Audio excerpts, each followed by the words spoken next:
হরিশের মনে ছিল তান্ত্রিক হওয়ার তীব্র বাসনা। তাই সে গভীর জঙ্গলে প্রতিদিন ভূতের রাজার উপাসনা করত। আজকের মতো আমার উপাসনা শেষ। ভূতের রাজাকে খুশি করতেই হবে। একবার খুশি হলেই আমি পাবো অসীম শক্তি। তারপর এই পুরো গ্রাম চলবে আমার কথায়। সে কি, এখানে টাকা রেখেছিলাম, গেল কোথায়? ও, বুঝেছি, হরিশ আবার টাকা নিয়েছে সেই তন্ত্র সাধনা করতে। বুঝি না এসব কেন করে।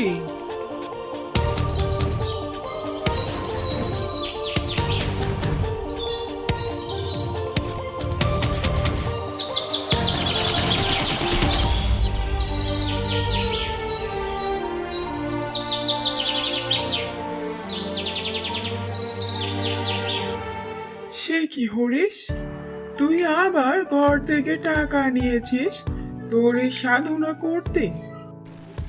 হ্যাঁ হ্যাঁ, নিয়েছি। তো কি হয়েছে?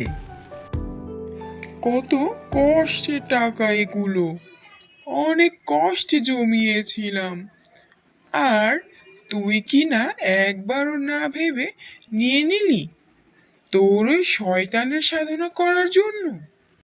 শয়তানের সাধনা করাই আমার লক্ষ্য।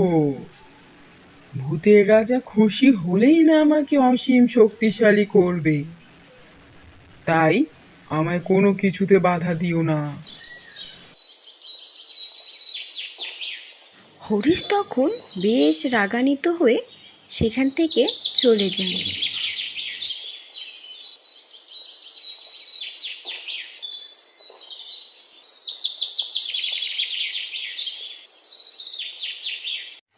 পরদিন হরিশ আবার তার তন্ত্র সাধনা শুরু করে। দিনের পর দিন তার এই সাধনা চলে, যা এক সময় ভূতের রাজাকে সন্তুষ্ট করে ফেলে এবং ভূতের রাজা তার সামনে এসে পড়ে।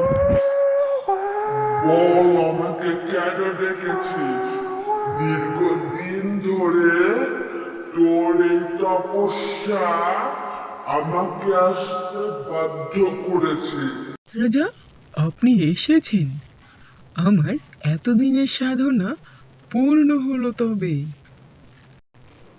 বল জলদি, কেন ডেকেছিস? কি চাস আমার কাছ থেকে?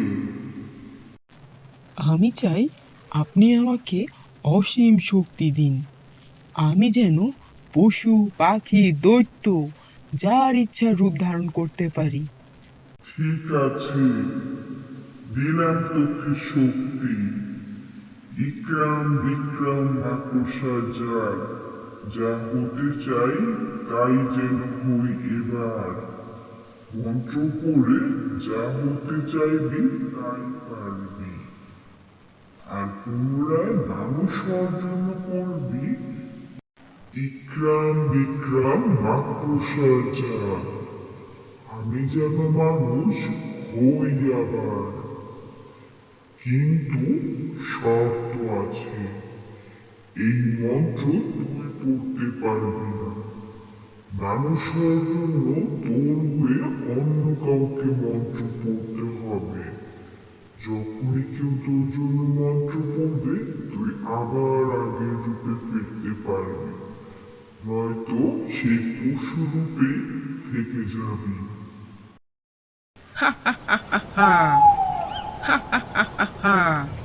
শক্তি পাওয়ার পর থেকে দুষ্টতান্ত্রিক বিভিন্ন দৈত্যের রূপ নিয়ে গ্রামের সবাইকে অত্যাচার শুরু করে।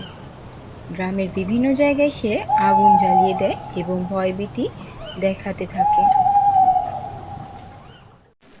ভাই ও ভাই, আমাকে তন্ত্র পড়ে আবার আগের মতো মানুষ করে দাও এখনই। ইকরাম বিক্রম মাকড়সার জাল, ভাই যেন মানুষ হয় আবার।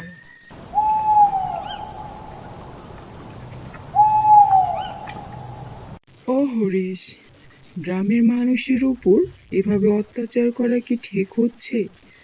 গ্রাম জ্বালাও পোড়াও, মানুষ যে কত কষ্টে আছে। সৃষ্টিকর্তা যেসব সইবে না হরিশ, ছেড়ে দে এইসব কাজ।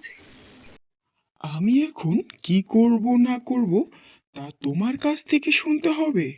এত স্পর্ধা তোমার? তোমাকে বাঁচিয়ে রেখেছি শুধু মন্ত্র পড়ার জন্য, তাই দ্বিতীয়বার এই স্পর্ধা যেন আর না হয় বলে দিলাম। না, এভাবে আর সহ্য করা যায় না। হরিশের এই অত্যাচার থেকে গ্রামের মানুষকে বাঁচাতে আমাকেই কিছু করতে হবে। হ্যাঁ, কিছু করতেই হবে।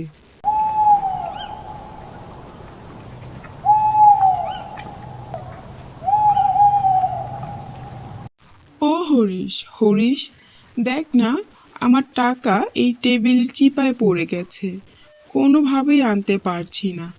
তুই একটু এনে দে না ভাই। আমি কিভাবে আনবো টাকা?